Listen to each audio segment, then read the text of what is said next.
Muy buenos días, mis queridos estudiantes. Les habla su Miss Eileen Coronel. El día de hoy tenemos un tema nuevo por ver y este va a ser un tema muy interesante porque nos va a permitir hacer distintas actividades. Nuestro tema se titula la narración. Vamos a ver cuáles son las características de la narración, cuáles son sus elementos y cuál es su estructura. Así que por eso necesitamos prestar muchísima atención. Primero vamos a conocer cuál es el propósito en nuestra clase del día de hoy. El propósito es conocer las características, estructura y elementos de la narración.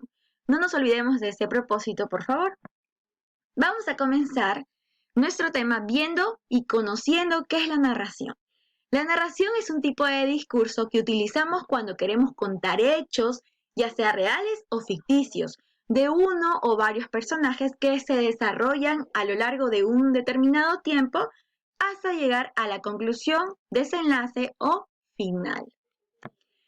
Los siguientes textos, vamos a ver, están escritos en prosa o en verso. Ustedes me van a decir si están escritos en prosa o en verso.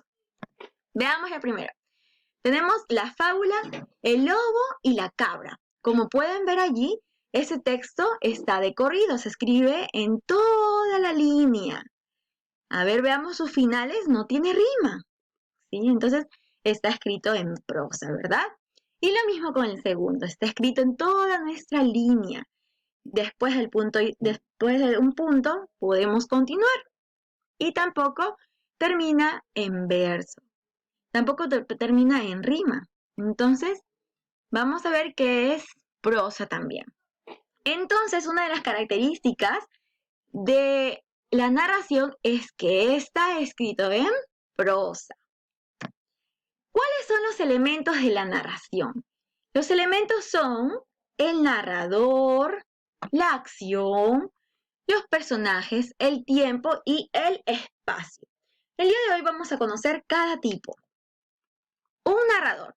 Un narrador es aquella persona que cuenta lo que está sucediendo, que cuenta lo que está pasando. Una acción son los hechos que van a suceder, cómo se van a contar, cuál es el argumento, es decir, cuáles son los hechos que suceden con los personajes. Y el tema o asunto. Responde a la pregunta ¿qué pasa? ¿Sí? Los personajes son los que participan en la acción. Tenemos dos tipos de personajes, los principales y los secundarios. Esto responde a la pregunta ¿quién? Después, otro elemento es el espacio o lugar. Es donde ocurre lo que se va contando. Responde a la pregunta ¿dónde?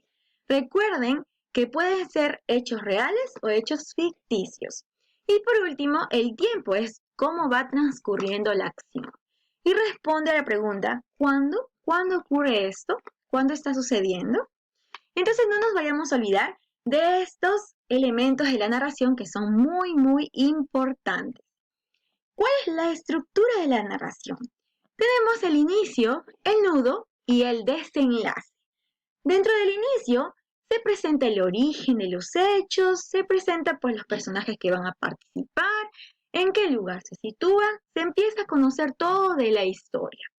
En el nudo se empieza a desarrollar ya la historia ordenada y por hechos o acontecimientos de acuerdo a cómo pasen. Y finalmente, en el desenlace o final se presenta pues el resultado final de los hechos y la situación final de los personajes. No nos vayamos a olvidar porque esa estructura es muy importante. Recordemos, inicio, nudo y desenlace o final.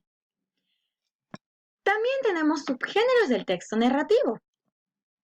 Dentro de los subgéneros tenemos los cuentos, las novelas, las fábulas, los diarios, los relatos históricos, las biografías, las noticias y las crónicas.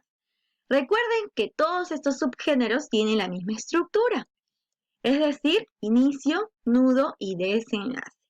No se vayan a olvidar de este tema que es muy importante, sobre todo para nosotros que ahora nosotros vamos a crear un texto narrativo. Y les voy a decir cuál es, ¿sí? No se preocupen, vamos a verlo en la clase, así que este tema va a ser muy interesante para todos ustedes. Muchísimas gracias por su atención y nos vemos en nuestra clase.